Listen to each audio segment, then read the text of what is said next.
कि कहां सोया है चौकीदार,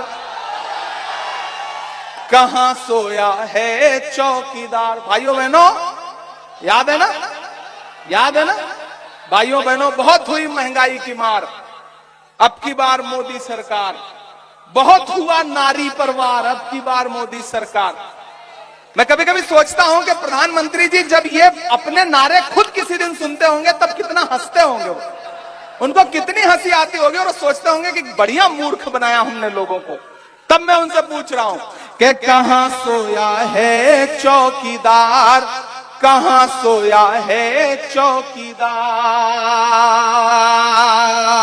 कहां सोया है चौकीदार, कहां सोया है चौकीदार, कहां सोया है चौकीदार, कहां सोया है चौकीदार। पेट्रोल और डीजल की कीमत रही सेंचुरी मार, कहां सोया है चौकीदार, कहां सोया है चौकीदार।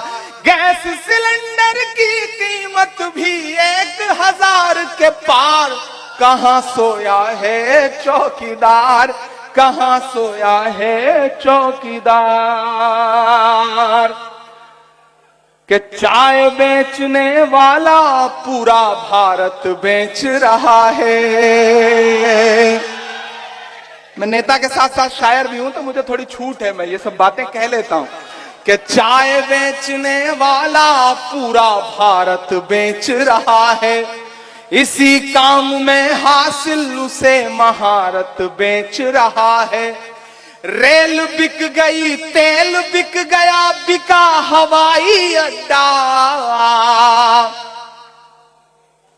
पूरे देश में आपको कहीं भी सफर करना हो, आपको किसी भी फ्लाइट में किसी भी एयरलाइंस का टिकट इस समय 15,000 के नीचे नहीं मिलेगा। कहां प्रधानमंत्री जी क्या कहते थे कि हवाई चप्पल पहनने वाला हवाई जहाज में यात्रा करेगा। आज स्थिति है कि आप एक दिन हवाई जहाज में यात्रा कर लो तो जूता उतर जाए, हवाई चप्पल पहनना पड़े। ये हालत लाके छोड़ दी है। वो किसी बड़े व्यक्ति ने एक बात कही थी कि अगर धर्म की शिक्षा लोमड़ी से ली जाएगी तो मुर्गी चुराना पुण्य का काम समझा जाएगा। आपको ये बात समझनी पड़ेगी। यूनान के बादशाह, उस वक्त जब जंग हुई तो महान बादशाह सिकंदर ने यूनान को फतेह कर लिया। जब यूनान को फतेह कर लिया तो उसे सूजा के लौश शहर में देखते हैं, जश्न मनाते हैं।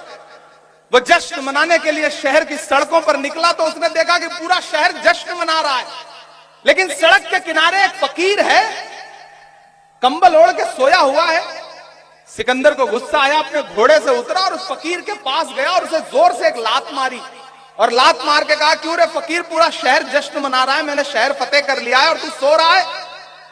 तो फकीर ने उन्नीदी आंखों से सिकंदर को देखा और देख करके कहा कि शहर फतेह करना बादशाह का काम है, लेकिन लात मारना गधे का काम है। क्या खुदा की कायनात में इंसानों की कमी हो गई है? आज कभी आपको नोटबंदी की लात, कभी महंगाई की लात, हर दिन कुछ ना कुछ लात पड़ रही है गरीब जनता के पेट पर। अमीर कौन हो रहा है? उनके उद्योगपति दोस्त। अच्छे दिन मैं तो उनसे कहता हूं, भाई मोहब्बत भाईचारे के दीवाने दिन ही लौटा दो, वो सस्ती दाल सब्जी के सुहाने दिन ही लौटा दो। ये अच्छे दिन तो अंबानी अडानी को मुबारक हो, हमें ऐसा करो साहेब, पुराने दिन ही लौटा दो, वो ज्यादा अच्छे थे। कि चाय बेचने वाला पूरा भारत बेच रहा है, इसी काम में हासिल उसे महारत बेच रहा है। कि रेल बिक गई, तेल बिक गया, बिका हवाई अड्डा, सब कुछ बिकता देख के खुश हैं अपने जेपी नड्डा। कि जनता महंगाई की मारी करती हाहाकार, कहां सोया है चौकीदार, कहां सोया है चौकीदार, कहां सोया है चौकीदार, कहां सोया है चौकीदार। बोकारो वालों, आखिर में बस आपसे 2-3 बातें कहता हूं। आज के इस प्रोग्राम को कामयाब करने के लिए सबसे पहले तो आपका शुक्रिया।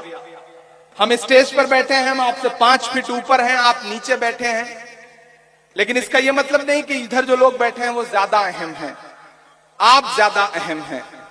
मेरा मानना है कि 5 फीट ऊपर बैठने से हम अहम नहीं हो जाते, और आप 5 फीट नीचे बैठने से आप कमतर नहीं हो जाते।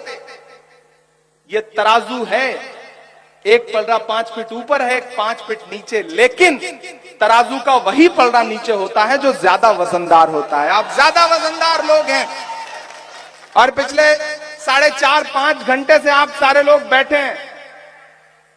हाँ, मैं सेल्फी भी लूंगा, ये कार्यक्रम तो जरूरी है, बिना इसके मुझे भी पता है मैं जा नहीं पाऊंगा। अच्छा, इन दिनों लगातार पार्लियामेंट में बैठता हूं, सामने मोदी जी बैठते हैं, तो सेल्फी वाला रोग थोड़ा और सांसदों के अंदर आ गया है, तो वो सारे कार्यक्रम किए जाएंगे। मैं आपसे बस इतना कह रहा हूं कि आप बहुत अहम लोग हैं।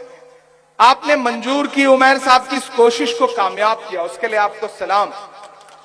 हमने मंजूर जैसे एक मजबूत आदमी को मंजूर किया है।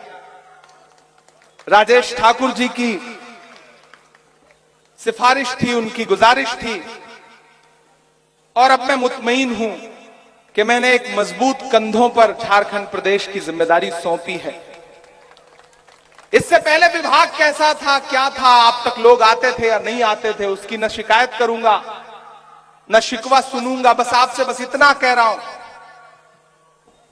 कि आपका काम करने के लिए हमने मंजूर को चुना, और आपकी आवाज को कांग्रेस पार्टी ने चुना। मुझे माइनॉरिटी डिपार्टमेंट का राष्ट्रीय अध्यक्ष बनाया और फिर पार्लियामेंट में भेजा, इसलिए ताकि मैं आपकी आवाज बन के बोलूं। यहां मंजूर बैठे हैं, इन्हें यहां पकड़िए, यहां न मिले आपका काम हो तो रांची जाकर के पकड़िए ऑफिस में, और अगर वहां भी ये न मिले तो फिर दिल्ली आइए। मेरा दरवाजा आपके लिए 24 घंटे खुला है। हम आपके लिए हैं, आपके मुद्दों पर पूरी मजबूती से लड़ेंगे, अपनों से लड़ेंगे, पीछे नहीं हटेंगे, क्योंकि हमें पार्टी ने आपका काम करने के लिए नुमाइंदा बनाया है, तो हमारा फर्ज है कि हम आपके लिए लड़ें।